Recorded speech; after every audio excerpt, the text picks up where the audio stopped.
with over 300 open crossings leading into a different jurisdiction and an ambivalent attitude towards law enforcement passed down through generations.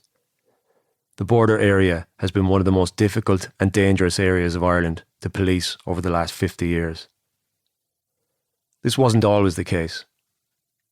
And for the first 2/3 of the 20th century, towns like Dundalk in County Louth were policed like any other large provincial town in the country. The border, established in 1921 and dividing Ireland into 2 separate states, meant that there were higher rates of smuggling of illegal contraband, but the region was no more violent than any other Garda district.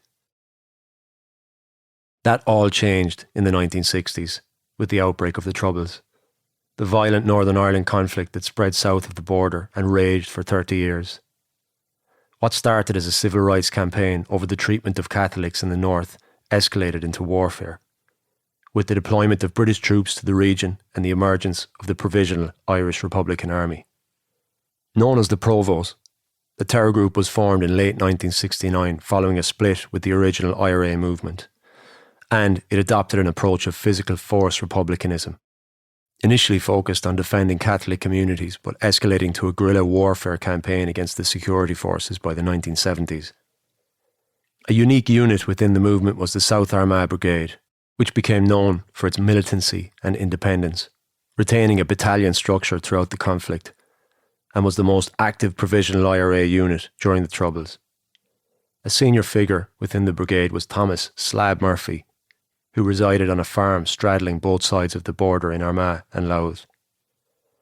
During the conflict, he would also allegedly be elected a member of the IRA's Army Council, linked to a bombing campaign in Britain and accused of stockpiling weapons imported from Libya. The main base for the South Armagh Brigade was Crossmaglen, a small village with a predominantly nationalist community located 3 kilometres from the southern border.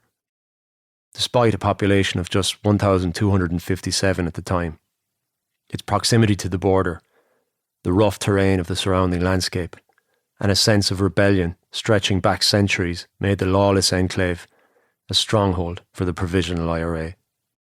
The village became synonymous with much of the violence during the Troubles, and in August 1970, 2 Royal Ulster Constabulary officers were killed by a booby-trap bomb planted under a car near Crossmaglen.